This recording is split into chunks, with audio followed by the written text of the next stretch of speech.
नमस्कार दोस्तों, आपका हमारे channel education point PK for you पे स्वागत है। आज हम इस वीडियो में सीखेंगे पार्ट 2 शेषफल निकालना। पिछले वीडियो में मैंने शेषफल निकालने के लिए आपको बताया था, तो उसमें जो सिंपल प्रोसेस था वो बता दिया था। आज हम वैसे सवाल लिए हैं जो कि लिखने में काफ़ी कठिन होते हैं और नॉर्मल प्रोसेस से बनाने में भी ज़्यादा वक्त लगता है। तो आज इस वीडियो में हम टोसेंट मेथड का चर्चा करेंगे। तो आइए चलते हैं। इस सवाल को आप देखते हैं तो क्या आपको मिल रहा है कि 7 से भाग देना है 51 में, जिसका कि पावर 505 है। तो इस सवाल को बनाने में आपको काफ़ी वक्त लग सकता है। सवाल को टोसेंट मेथड से बनाएंगे तो काफ़ी कम वक्त लगेगा। तो पहले जान लेते हैं थोड़ा कि टोसेंट कैसे निकालते हैं। तो टोसेंट हम जब भी निकालते हैं तो भाजक का निकालते हैं। तो भाजक का टोसेंट निकालेंगे तो हम देखेंगे टोसेंट, जैसे यहाँ पर भाजक दिया है हमारा 7, तो जो कि एक अभाज्य संख्या है। तो जब अभाज्य संख्या का टोसेंट निकालना हो, अभाज्य संख्या का टोसेंट निकालना हो तो आप क्या करेंगे, जो आपका डिवाइजर होगा उसमें से एक आप घटा देंगे, यही हमारा टोसेंट निकलेगा। ठीक है। अब इस टोसेंट से आप क्या करेंगे, पावर में भाग देंगे। पावर में भाग देने के बाद जो शेष आएगा उस शेष को आप 51 पर रखेंगे। उसके बाद आप आराम से शेष निकाल सकते हैं। ठीक है, ये तो अभाज्य संख्या का टोसेंट हो गया, बहुत आसानी से आप निकाल लिए एक माइनस करके। अब जब कोई भाजक संख्या हो उसका आप टोसेंट कैसे निकालें, भाजक संख्या का। तो उसका टोसेंट निकालने के लिए आपको क्या करना होगा, डिवाइजर रखना होगा 1 - 1 बाय ए, 1 - 1 बाय बी। इन चीज़ों को आप याद मत रखें, बस एक फॉर्मूला के तौर पर मैंने लिखा है, इसके बारे में सीख लेते हैं। एक उदाहरण लेकर, जैसे मान लिया जाए 6 का टोसेंट निकालना। ये एक भाजक संख्या है, इसको पहले आप 2 फॉर्म में तोड़ेंगे। जब भी तोड़ेंगे तो 2 फॉर्म में तोड़ेंगे। 2 × 3 आएगा। ठीक है, ये डी कहने का मतलब है जो हमारा नंबर दिया गया 6 है, 6 दे दिए। अब उसके बाद क्या करना है, 1 में पहला डिजिट को आप ए मानेंगे, दूसरा को बी मानेंगे। तो 1 - 1 बाय 2 हो जाएगा। फिर अगली ब्रैकेट में 1 - 1 बाय 3 हो जाएगा। जब इसको हल करेंगे तो 6 × हाफ इंटू यहाँ से आपका आ जाएगा कितना, 2/3। 3 दूनी 6, ये कट गया तो हमारा 6 का टोसेंट कितना आया, 2 आया। इसी तरह से हम अन्य सभी का टोसेंट निकालते हैं। तो अभी और भी 1-2 डिजिट ले लेते हैं कि टोसेंट कैसे। अभी ये 6 का निकाले हैं, कुछ डिजिट का और सीख लेते हैं टोसेंट निकालना।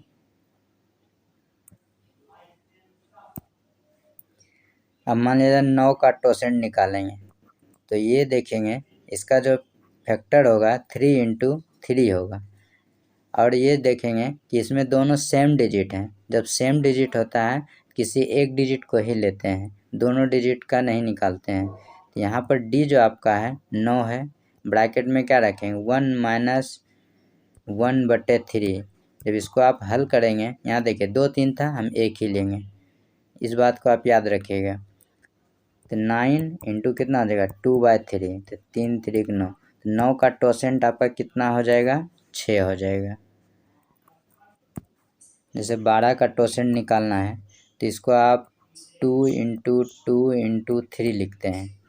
ठीक है, तो यहाँ देखेंगे एक 2 तो दोनों में है, मतलब 2 2 है तो एक ही 2 रखना है हमको। तो एक 2 को मान लिया जाए, हम नेगलेक्ट कर मान लेते हैं। अब 2 × 3 का टोसेंट निकालेंगे तो यहाँ कितना हो जाएगा, 12। जब इसमें माइनस करेंगे बैठा कर तो हाफ आएगा, इसका कितना आएगा, 2/3 आएगा। तो ऊपर में 3 का एक कम लिख दिए, नीचे में वही लिख दीजिए, बस इस रूप में सीरीज सेट हो जाएगा। जब आप इसे कैंसिल आउट करेंगे, 3 दूनी 6, दूनी 12, तो आपका 12 का टोसेंट कितना आ गया, 4। तो उम्मीद है कि आपको टोसेंट निकालना आ गया होगा। अब चलते हैं सवाल की ओर। ये टोसेंट आप फटाफट कर लेंगे। तो ये टोसेंट आप उन्हीं सवालों में हल करें जहां आपको प्रॉब्लम क्रिएट होता है कि अब इस नॉर्मल प्रोसेस से सवाल नहीं बन सकता है। तो आइए चलते हैं आप सवाल की ओर। से भाग देना है। 7 तो एक अभाज्य संख्या है, तो इसका टोसेंट कितना हो जाएगा, अभाज्य संख्या का 1 कम होता है, तो हमारा कितना टोसेंट बन जाएगा, 6 बन जाएगा। तो 6 से आपको भाग देना है कितना में, 505 में। जब 6 से 505 में भाग देंगे तो आपका जो रिमाइंडर आएगा कितना आएगा, 6 8 48, 2 5 25, 6 6 24, एक आएगा रिमाइंडर आपका। तो आप क्या करेंगे, 51 में पावर 1 रख देंगे, नीचे 7 है, 7 से भाग दे देना आपको, तो 51 पावर 1 तो 51 ही रह जाएगा। तो 7 6 42, 7 7 49, तो आपका रिमाइंडर जो आ जाएगा आपका 2 हो जाएगा। तो इसका जो सही उत्तर हो जाएगा 2 हो जाएगा। तो उम्मीद है कि आप इस सवाल को सीख गए होंगे। अब चलते हैं अगले सवाल की ओर। इस सवाल में थोड़ा सा एक और बात याद रखने वाली बात है, 51 और 7 में आपको ये देख लेना है कि एक दूसरे का जो कॉमन होना चाहिए फैक्टर का 1 आना चाहिए। ठीक है, जैसे मान लेते हैं 51 को आप तोड़ते हैं तो 17 इंटू 3 टूटेगा, 7 का अगर तोड़ेंगे तो 1 इंटू 7 टूटेगा, 1 तो सब में इंक्लूड रहता है, तो इसमें देखिए एक ही कॉमन है, ये चीज़ पर ध्यान दीजिए। अगर ये एक ही कॉमन ना हो, अगर 2 ठो कॉमन है तब तो उसको हम काट के बनाते हैं, तो वो सवाल भी हम अगले नंबर में लेंगे। तो आप बने रहे मेरे वीडियो के साथ, आपको हर तरह का सवाल दिखेगा, आपको पता चल जाएगा। वैसे एग्जामिनर इतना डिफ़िकल्ट सवाल नहीं देगा कि इसको आपको हर बार चेक करना होगा, वो नॉर्मल सवाल ही देता है। तो चलते हैं नेक्स्ट सवाल की ओर। ये जो है अगर इसका फैक्टर निकाल कर कॉमन निकालेंगे तो 1 नहीं आएगा। जैसे जान लेते हैं 3 का जो फैक्टर होता है 3 इंटू 1 होता है, और 15 का जो फैक्टर होगा 3 इंटू 5 होगा। यहाँ पर देखिए 3 कॉमन है, मैंने बोला था पिछले सवाल में कि कॉमन जो है सिर्फ 1 का होना चाहिए, अर्थात समझिए एक तरह से कि कॉमन कुछ होना ही नहीं चाहिए। एक तो सारे डिजिटों में कॉमन होता है, ये मान लीजिए कि एक कॉमन होना ही नहीं चाहिए, कुछ भी कॉमन ना हो।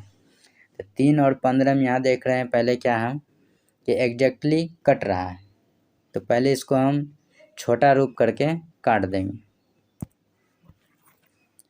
तो 3 से 15 कट रहा है, तो इसको काटेंगे कैसे, इस फॉर्मेट में लाकर काटना होता है। 3 यहाँ 45 है, 3 पर पावर 44 लिख सकते हैं, ये 45 पुट जाएगा, नीचे 15 है, 15 लिख दें, 3 से ही 15 काट देंगे 5, अब 3 पर पावर 44 हो गया, नीचे 5। अब हमें सवाल ये बन गया कि 3 पर पावर 44 में 5 से भाग देना है। इसके लिए क्या करेंगे, जस्ट जैसे पिछले बार बताया उस तरह से बनाना है। तो इसमें आपको क्या करना है, 5 का टोसेंट कितना हो जाएगा आपका 4, जब 4 से भाग देंगे 11 44 कट जाएगा, अर्थात ऊपर में आपका क्या बच जाएगा, शेष 0, नीचे में रहेगा 5। तो कोई भी संख्या पावर 0 उसका मान 1, नीचे है 5, 5 से जब 1 में भाग देंगे तो आपका रिमाइंडर कितना बच जाएगा, 1 बच जाएगा। तो इसका सही उत्तर क्या हो जाएगा, 1 हो जाएगा। चलते हैं हम नेक्स्ट सवाल की ओर। दिया गया है 23 के पावर 46, 46 के पावर 60 में भाग देना है 7 से, तो रिमाइंडर कितना आएगा। तो इस सवाल में कुछ नहीं करना है, जो आखिरी पावर होता है उसमें भाग पड़ता है। तो यहाँ 7 दिया गया है भाजक, तो इसका आप टोसेंट निकालेंगे। तो 7 तो एक क्या है, अभाज्य संख्या है, तो इससे पहले आप चेक कर लीजिए 23 और 7 में कुछ कट भी रहा है, नहीं कट रहा है तो नहीं काटेंगे। तो अब 7 का क्या करना है, टोसेंट निकालना है। तो 7 का टोसेंट कितना हो जाएगा 6, जब 6 हो जाएगा तो 6 से जब आप 60 में भाग देंगे कितना आ जाएगा, रिमाइंडर आपका 0 हो जाएगा, अर्थात 23 पे जो पावर है 46 है, जब 60 में 6 से भाग दिए शेष आया 0, 0 लिख दिए, नीचे में 7 से भाग देना है। अब देखें 46 पे पावर 0, आप जानते हैं कोई भी संख्या में पावर 0 उसका मान कितना होता है, 1 होता है। तो क्या करेंगे आप, 23 पे पावर क्या हो जाएगा 1 हो जाएगा, 7 से भाग देना है। अब जब 23 में 7 से भाग देंगे तो कितना आएगा, 7 तरीके कैस 2 आएगा, तो हमारा जो रिमाइंडर हो जाएगा हमारा 2 हो जाएगा।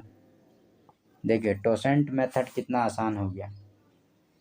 तो उम्मीद है कि आपको इस तरह का सवाल आसानी से समझ में आ गया होगा। एक दो सवाल और लेते हैं। जिसमें और भी कन्फ्यूजन जो भी है वो आपका क्लियर हो जाएगा। चलते हैं नेक्स्ट सवाल की ओर। इस सवाल में आप देखेंगे दिया गया है 2 के पावर 32 और 32 के पावर 32 में भाग देना है 9 से। पहले आप यहाँ पर ये चेक कर लीजिए 2 और 9 में कट रहा है कुछ भी। अगर नहीं कट रहा है तब रहने देंगे, अगर कटता तो पहले काटने का काम करते हैं, अर्थात को प्राइम फैक्टर पता करते हैं। दोनों में को प्राइम फैक्टर क्या है, अगर एक है तब आगे बढ़ेंगे, एक नहीं होता तो काटते हैं।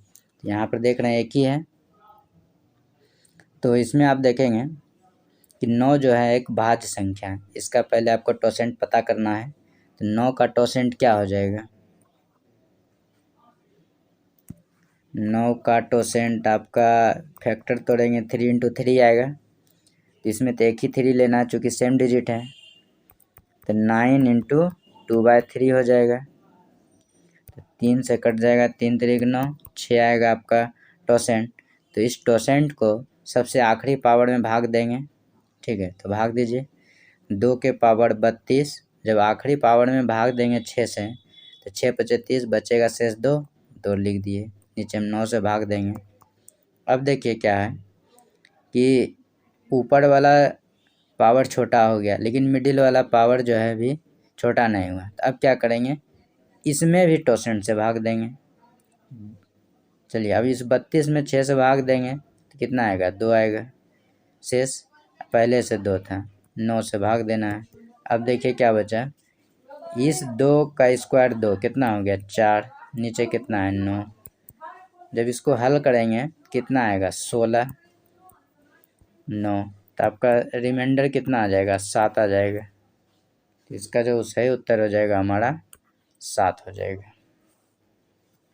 उम्मीद है कि आप टोसेंट मेथड से सवाल को सीख गए होंगे। चलते हैं एक सवाल और बना लेते हैं। इसका जो पावर दिया गया है 33 दिया गया है और पूरे का जो पावर है वो 32 दिया गया है। तो इसमें क्या होता है, ऊपर जो पावर है वो दोनों आपस में मल्टीप्लाई होता है। चूँकि ये पावर का पावर नहीं है, ब्रैकेट के बाहर का पावर है, ये आपस में क्या होगा, मल्टीप्लाई होगा। तो अब देखते हैं यहाँ भाजक मेरा कितना है, 7 है, तो 7 एक अभाज्य संख्या है, इसका टोसेंट कितना हो जाएगा, 6 हो जाएगा। 6 से जब 32 में भाग देंगे तो हमारा शेष कितना आएगा, 2 आएगा। चलिए अब 2 पहले लिख लेते हैं, यहाँ 2 आया, नीचे 7 है। अब देखेंगे आप ये 33 है और यहाँ 2 है, कितना हो जाएगा, ये जब आपस में मल्टीप्लाई होगा तो 66 हो जाएगा, अर्थात 32 पे पावर आपका 66 है, इसमें 7 से भाग देना है। 32 को आप जो है इस रूप में तोड़िए ताकि 7 के गुणज वाले फॉर्म में आ जाए और उसके आसपास का डिजिट में बन जाए। इसको हम 28 + 4 लिख सकते हैं। 28 जो है 7 का गुणज भी है और आसपास भी पुर रहा है 32 के, 66 और 7, ये देखिए 28 तो कैंसिल हो जाएगा 7 से, बच जाएगा हमारा ऊपर से कितना, 4 के पावर 66/7। अब इसको आप आसानी से बना सकते हैं, कैसे कि जब 66 पावर है और यहाँ नीचे 7 दिया गया तो 7 का टोसेंट निकालेंगे 6 आएगा, तो 6 से जब 66 में भाग देंगे तो आपका कितना आएगा, शेष 0, 4 के पावर 0 और नीचे आपका 7 है, तो किसी भी संख्या पावर 0 उसका मान 1 और हमको 7 से भाग देना है, तो रिमाइंडर जो हमारा आ जाएगा वो 1 आ जाएगा। तो इस सवाल को आप सीख गए हैं। उम्मीद है कि आपको टोसेंट मेथड से भी समझ में आ गया होगा पूरा सवाल। तो आप दोनों वीडियो को ज़रूर देखें, शेषफल प्रमेय का, एक टोसेंट मेथड से है और एक जनरल प्रोसेस है। टोसेंट मेथड थोड़ा एडवांस प्रोसेस है जो कि हर एग्ज़ाम में काफ़ी महत्वपूर्ण होगा। ये कठिन सवालों के लिए है, या फिर जहाँ आप फंस रहे हैं इस मेथड से आप बना सकते हैं। ये आप कह सकते हैं ये एक यूनिवर्सल मेथड है। अब हम आएंगे आपके पास अगली वीडियो के साथ। नमस्कार, जय हिंद। यदि आपको हमारा वीडियो पसंद आता है तो आप ज़रूर लाइक और शेयर करें तथा सब्सक्राइब करें।